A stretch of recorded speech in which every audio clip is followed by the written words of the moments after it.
I want to discuss the two secret side deals between the IAEA and Iran. I had to travel to Vienna last weekend to discover the existence of these side deals. The administration has now confirmed their existence. There's still some lack of clarity about their content. Secretary Kerry, have you read either of these two side deals between the IAEA and Iran? No, I haven't read it. Have you read any previous drafts? No, I haven't. On any form, paper, tablet, computer? I've been briefed through our team that met with the IAEA. Did anyone on your team read the text of these agreements?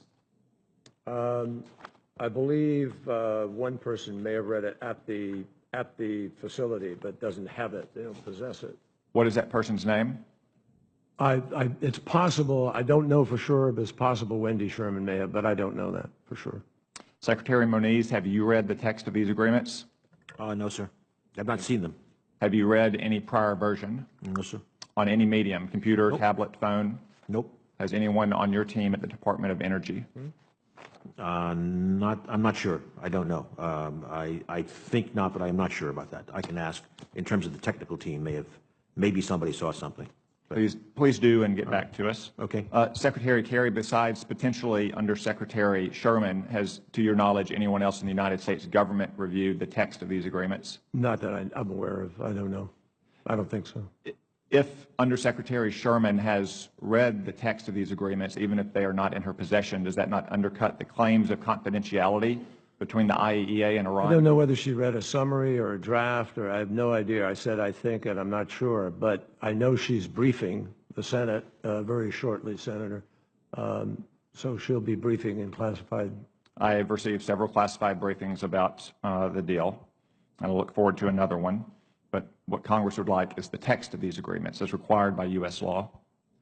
Certain published reports starting, or most recently with the Associated Press yesterday, say that the content of the side deal that discusses Parchin, the military base where detonators for nuclear devices may have been tested, will allow Iran to collect their own samples and submit those samples to the IAEA, much like an NFL player taking his own urine sample and sending it to Roger Goodell for a drug test. Can you confirm or deny that that's the content of those side deals? I can't here in this session, but what I can confirm is that Secretary Moniz, in his discussions both with the IAEA and with the team, made recommendations to them, and I believe is satisfied that this can, whatever the process is, that the process will be able to provide the answers we need. I don't know, Secretary Moniz, if you want to add anything to that. Actually, no, I'd like to stick with you, Secretary Kerry.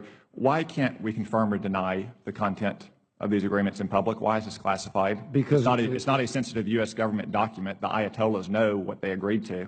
Because we respect the process of the IAEA, and we don't have their authorization to reveal what is a confidential agreement between them and another country. So the Ayatollahs will know what they agreed to, but not the American people?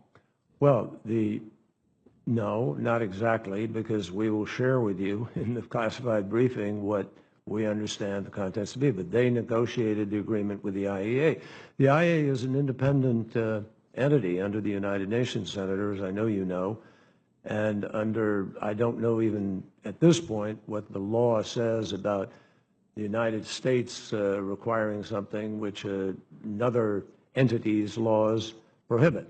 So we have to see whether that's a conflict with law. U.S. law requires any deal between any party, not just the United States, to be submitted to Congress before the 60-day clock begins to tick. To the extent the IAEA, which I respect for the very admirable work they do, which is often not supported by their member states, says it's unprecedented, I would say this deal is without precedent, and past precedents with cooperative countries like South Korea, or I'm sorry, South Africa cannot be cited.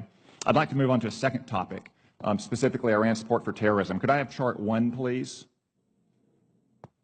General Dempsey, this chart describes a particularly powerful kind of roadside bomb known as an explosively formed penetrator. Are you familiar with what it shows? I am, Senator. Could you explain exactly what the bottom diagram shows of how an explosively formed penetrator works? A copper cone is melted at super high temperatures and projected and essentially burns its way through armor plate. The copper disk travels at about 6,000 feet per second. Could I have chart 2, please? so we can see what happens to a Humvee when a ball of fire travels at 6,000 feet per second. General Dempsey, is that familiar to you? Yes, Senator, it is.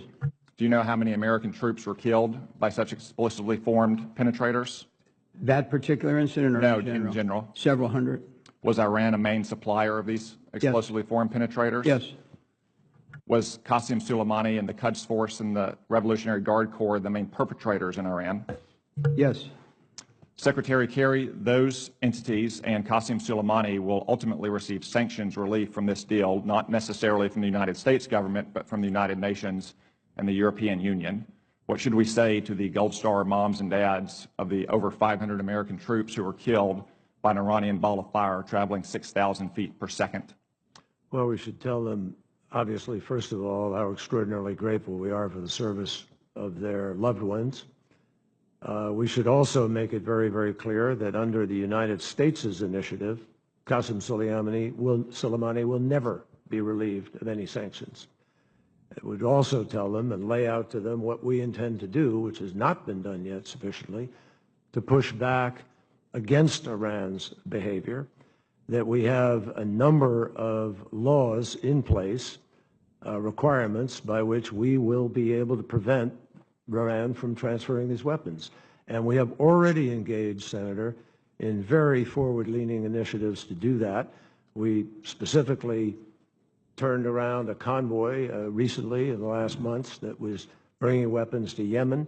And we've been crystal clear, and I will be even more clear when I meet with the Gulf states, about our united efforts to hold them accountable for these kinds of activities. Thank you all. My time has expired. Senator Rono.